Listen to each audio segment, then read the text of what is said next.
Hello, this is our video for project number 5, and I will talk about analyze first. I figured out there are 100 lockers and 100 students in the school. All locker, which is number 1 to 100, start out as closed. Student number 1 starts locker number 1, and then switched all open lockers to closed and all closed lockers to opened.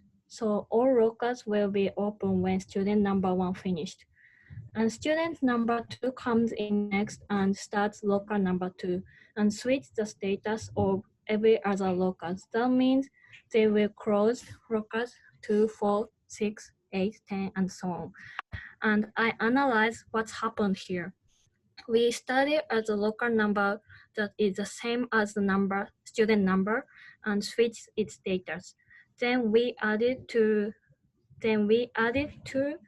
which is the student number. So 2 plus 2 is 4, 4 plus 2 is 6 to get next locker that we have to change the status. So switch its status and then added the student number again and again to switch all those lockers. The same thing happens at student number 3, number 4, number 5, and so on. So next I will talk about design.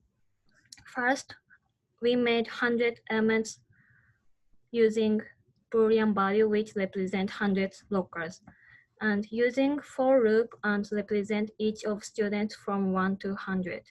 Student switches every locker switches multiple of student number. So I will use if else statement to change from open to close, close to open.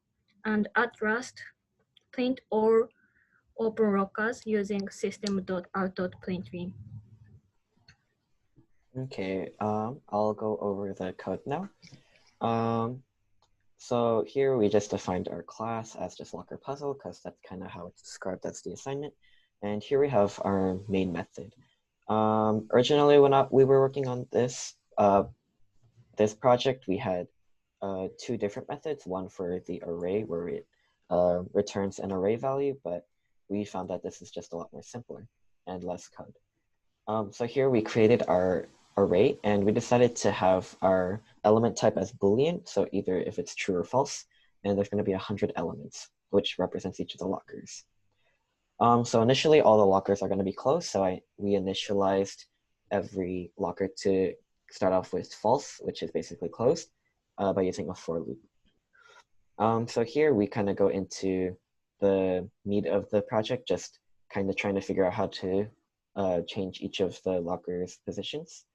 So what we decided to use was use a for loop. Here we had to use the numbers, or start with numbers 1 and number 100, because if we used numbers 0 to 99, then it would create math errors down here. And we'll get into that. And here we have another for loop. So this first for loop talks about the students just going around to each one and opening each locker that they correspond with, and this is each of the lockers. So this third line here, it's talking about whether or not each student has that locker, and basically that's figured out is if it's divisible by it, then it'll open that locker or close that locker. And what Hannah said about the if-else statements of opening or closing it, it's right here. And we had to do -1 because of the shift that we had up here for the math adjustment to make the array positioning better for the index. But it'll close it if it's open, and it'll open if it's closed. And then at the end, what we did is we just goes through the array, and if it's true, then it'll print it out. It'll say locker at the number, and it'll say it's open, and if it's not, it'll just skip it. And I'll just go ahead and run here just to show that it works. And as you can see, each locker is open that is supposed to open. And this is actually an interesting math problem as well, because it shows that all of these numbers are square numbers, because each of those numbers have an odd number of divisors, whereas other numbers would have a number that divides into it that multiplies with another that's also its divisor. So that was our project number 5 about locker puzzle. Thank you. Thank you.